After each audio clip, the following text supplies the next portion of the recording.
Hi friends, ഇന്ന് ഞാൻ നല്ലൊരു പൊട്ടറ്റോ പറാത്തയാണ് ഉണ്ടാക്കി കാണിക്കുന്നത്. അതിന് ഒരു കപ്പ് ഗോതമ്പ് മാവ് എടുത്തിട്ടുണ്ട്. അതേ അളവിൽ തന്നെ മൈദ മാവ് ഒരു കപ്പ് എടുത്തിട്ടുണ്ട്. ഉപ്പ് ഒരു അര ടീസ്പൂൺ ഉപ്പിട്ടിട്ടുണ്ട്. പിന്നെ നെയ്യാണ് എടുത്തത്. നെയ്യോ അല്ലെങ്കിൽ നമ്മൾ ഏത് ഓയിലാണോ, നല്ലെണ്ണ ഒഴിച്ച് ബാക്കി ഏതെങ്കിലും ഓയിലാണോ, വെളിച്ചെണ്ണയോ ഇത് ഞാൻ നെയ്യാണ്, ഒരു ടീസ്പൂൺ നെയ്യാണ് ഒഴിച്ചത്. കൂടുതൽ വേണമെന്നുള്ളവർക്ക് ഒരു ടേബിൾ സ്പൂണും ഒഴിക്കാവുന്നതാണ്. ഒരു ടേബിൾ സ്പൂൺ ഒഴിക്കുന്നതാണ് നല്ലത്, നല്ല മയമായിട്ട് കിട്ടാൻ വേണ്ടി. അത് കഴിഞ്ഞിട്ട് ഒരു കപ്പ് വെള്ളത്തിൽ ഒരു 1/4 കപ്പ് വെള്ളം വേണം. ഇത് ഒരു കപ്പ് വെള്ളം എടുത്തെങ്കിലും ഞാൻ 1/4 കപ്പ് വെള്ളമേ യൂസ് ചെയ്തുള്ളൂ. കുറച്ച് കുറച്ച് ഇങ്ങനെ പുട്ടിന് മാവ് കുഴയ്ക്കുന്നത് പോലെ തളിച്ചെടുത്ത് നമുക്ക് കുഴച്ച് നല്ലവണ്ണം മയമായിട്ട് എടുക്കാവുന്നതാണ്. ഇങ്ങനെ പുട്ടിന് നമ്മളെങ്ങനെയാണോ കുഴയ്ക്കുന്നത് അതുപോലെ കുറച്ച് ഇങ്ങനെ തളിച്ച് വെള്ളം എടുക്കുക. അത് ഒരു ടേബിൾ സ്പൂൺ തന്നെ ഒഴിക്കുക.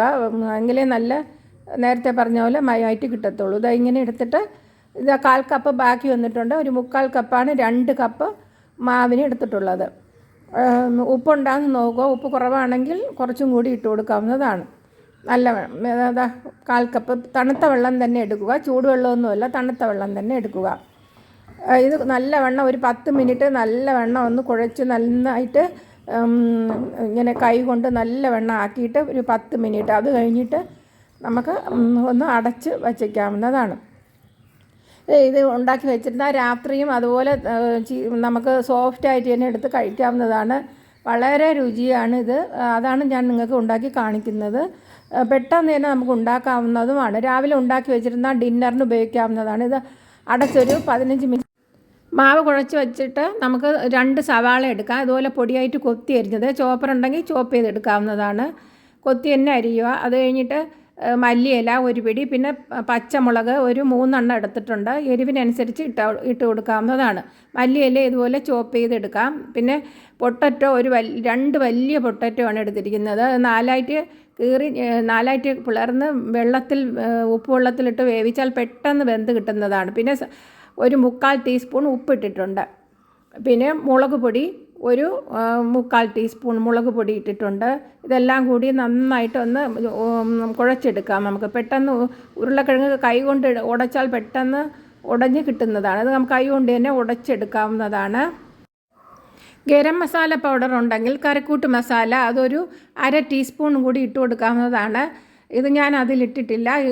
അതും കൂടെ ഇട്ടാൽ നല്ല സ്വാദാണ്.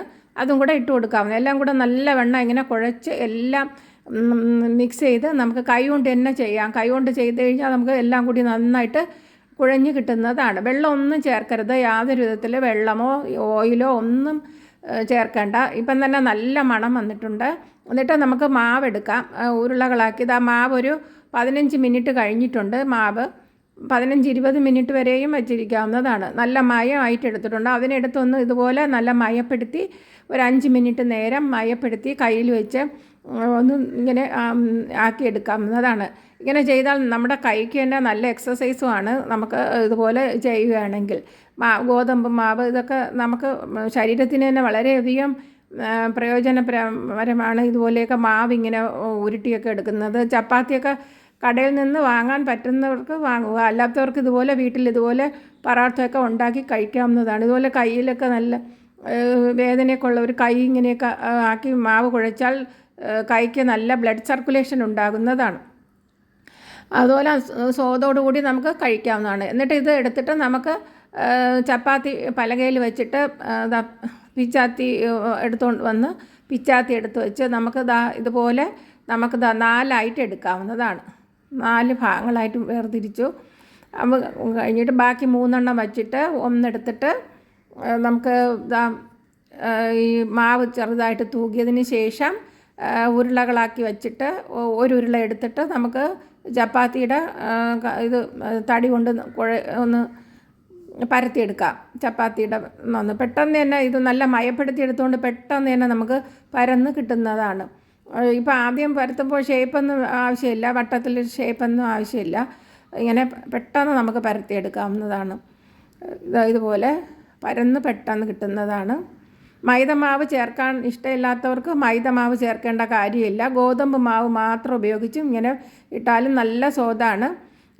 മൈദമാവ് വേണ്ടാത്തവർ ഉപയോഗിക്കേണ്ട, ഗോതമ്പ് മാവ് മാത്രം എടുത്താൽ മതി. എന്നിട്ട് 1 ടീസ്പൂൺ നെയ്യ് ഒഴിച്ചിട്ടുണ്ട്. നെയ്യോ അല്ലെങ്കിൽ ഓയിലോ ചേർക്കാവുന്നതാണ്. ഞാൻ നെയ്യാണ് ചേർത്തത്. നെയ്യ് എടുത്തിട്ട് ഇതുപോലെ കുറച്ച് ഗോതമ്പ് മാവും അങ്ങനെ തൂറ്റി കൊടുക്കുക. എന്നിട്ട് നമുക്ക് ഉരുട്ടിയെടുക്കുക. ഇങ്ങനെ റോളായിട്ട് ഇങ്ങനെ ചെയ്യുക, റോൾ ചെയ്യാം. ഇങ്ങനെ ഇതുപോലെ ചെയ്ത് എന്നിട്ട് ഇതിനെ കട്ട് ചെയ്തെടുക്കാവുന്നതാണ് നമുക്ക്. എന്നിട്ട് നമ്മൾ പിച്ചാത്തി എടുത്ത് വെച്ച് ഇതുപോലെ കട്ട് ചെയ്തെടുക്കാം. അപ്പോൾ എളുപ്പം നമുക്ക് പരത്തിയെടുക്കാനും പെട്ടെന്ന് പറ്റുന്നതാണ്. ഇതുപോലെ ഈ 4 ഭാഗങ്ങളായിട്ട് 4ആയിട്ട് മുറിച്ചെടുത്തിട്ടുണ്ട്. അതിൽ നിന്ന് ഒന്നെടുത്തിട്ട് നല്ല ഇതുപോലെ കയ്യിൽ വെച്ച് ഇങ്ങനെ റോൾ ഉരുട്ടിയെടുത്തിട്ട് കണ്ടോ, ഇങ്ങനെ ഉരുട്ടിയെടുത്തിട്ട് അതിനെയും കൂടി ഒന്ന് പരത്തിയെടുക്കാം. നമുക്ക് മാവ് തൂറ്റിയതിന് ശേഷം നമുക്ക് പരത്തിയെടുക്കാവുന്നതാണ്. പെട്ടെന്ന് തന്നെ പരത്താൻ പറ്റുന്നതാണിത്. ആദ്യം ഒരു പൂരി ഉണ്ടാക്കുന്നതിൻ്റെ ഷേപ്പിൽ വലുതായിട്ട് പരത്തണ്ട, പൂരി ഉണ്ടാക്കുന്ന ഷേപ്പിലൊന്ന് പരത്തി വയ്ക്കുക. 2 എണ്ണം പരത്തി വയ്ക്കുക. എന്നിട്ട് ഈ മിക്സ് എടുത്ത് ഒന്ന് ഉരുളകളാക്കി ഉരുട്ടി, ഇതിൽ നിന്ന് 10 എണ്ണമാണ് ഞാൻ ഉണ്ടാക്കിയെടുത്തിട്ടുള്ളത്. അപ്പം 10 ഭാഗങ്ങളായിട്ട് ഉരുട്ടി ആദ്യമേ വെച്ച് കഴിഞ്ഞാൽ എളുപ്പം നമുക്ക് ഇതുപോലെ ഉണ്ടാക്കി എടുക്കാവുന്നതാണ്. ഇത് എടുത്തിട്ട് ഇതിനെടുത്ത് മീതെ വെച്ചതിന് ശേഷം ഇനി കുറച്ച് മാവ് പൊടി തൂറ്റുക. ഗോതമ്പ് മാവ് തന്നെ എടുക്കുക. ഗോതമ്പ് മാവോ മൈദ മാവോ ചേർക്കാവുന്നതാണ്. അത് കഴിഞ്ഞിട്ട് എടുത്ത് കമഴ്ത്തി വെച്ചതിന് ശേഷം കമഴ്ത്തി വയ്ക്കുക. അതിൻ്റെ മീതെ മാവ് പുരട്ടി പരത്താവുന്നത്. ഇതെല്ലായിടത്തും എത്തുന്നതിന് വേണ്ടി ഈ മിക്സ് എല്ലായിടത്തും ഈ ചപ്പാത്തിയുടെ ഭാഗത്ത് എല്ലായിടത്തും എത്തുന്ന രീതിയിൽ പതുക്കെ സോഫ്റ്റായിട്ട് പരത്തുക.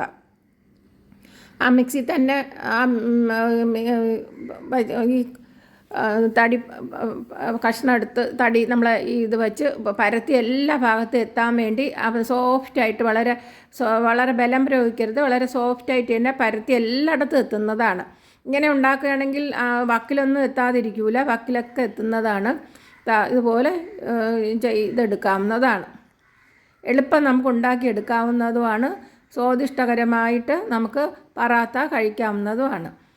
കണ്ടോ, മല്ലിയിലയും കൂടെ ചേർക്കുകയാണെങ്കിൽ വളരെ ഇതാണ്. മല്ലിയിലയും കൂടെ ചേർക്കുക. മല്ലിയില ഇല്ലെങ്കിൽ ചേർക്കേണ്ട കാര്യമില്ല, ചേർത്താൽ കൊള്ളാം. ഇതുപോലെ എടുത്തിട്ട് ഒരു ഫ്രൈ പാനോ അല്ലെങ്കിൽ ഒരു ചപ്പാത്തി കല്ലോ എടുക്കുക.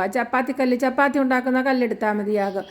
ഇത് ഞാൻ നോൺ സ്റ്റിക്കാണ് എടുത്തിരിക്കുന്നത്, അല്ലാതെ ചപ്പാത്തി കല്ലും എടുക്കാവുന്നതാണ്. എന്നിട്ട് ഇത് ഇടുക. നല്ല ഹൈ ഫ്ലെയിമിൽ വെച്ച് തന്നെ ചെയ്യുക. ഇത് അപ്പം പെട്ടെന്ന് നല്ല പൊള്ളി വരുന്നതാണ്. അത് കഴിഞ്ഞിട്ട് ഒരു നെയ്യോ അല്ലെങ്കിൽ ഓയിലാണോ യൂസ് ചെയ്യുന്നത് അത് ഒഴിച്ചു കൊടുക്കുക. ഇത് ഞാൻ നെയ്യാണ് ചേർക്കുന്നത്. 1 ടീസ്പൂൺ നെയ്യ് അതിൻ്റെ മീതെ ഒഴിച്ചിട്ടുണ്ട്. മീതെ ഒഴിച്ച് എല്ലായിടത്തും പരത്തിയതിന് ശേഷം നമുക്ക് കമഴ്ത്തി വെച്ചിട്ട് നമുക്ക് ഒന്നും കൂടി അപ്പം പൊള്ളി വരുന്നതാണ്. എന്നിട്ട് നല്ല ഹൈ ഫ്ലെയിമിൽ തന്നെ വയ്ക്കുക. ഫ്ലെയിം കുറച്ച് വയ്ക്കരുത്. അപ്പം പെട്ടെന്ന് തന്നെ വെന്ത് കിട്ടുന്നതുമാണ്. കൂടെ നിന്ന് ഇതുപോലെ നെയ്യെല്ലാം പുരട്ടി എടുക്കാം. നല്ല മണമാണ് വന്നിരിക്കുന്നത്. 7 വീട് വരെ മണക്കുന്ന ഒരു പറാത്തയാണ്. കുഞ്ഞുങ്ങളൊക്കെ വീട്ടിലുണ്ടെങ്കിൽ അവർ ഓടി വന്ന് തനിയെ തന്നെ എടുത്ത് വെച്ച് കഴിക്കുന്നതാണ്. അത്രയ്ക്ക് സ്വാദാണ് ഇത് കഴിക്കാൻ വേണ്ടി. ഇത് ഇങ്ങനെ പരത്തിയെടുക്കാവുന്നതാണ്, ഇങ്ങനെ ചുട്ടെടുക്കാവുന്നതാണ്.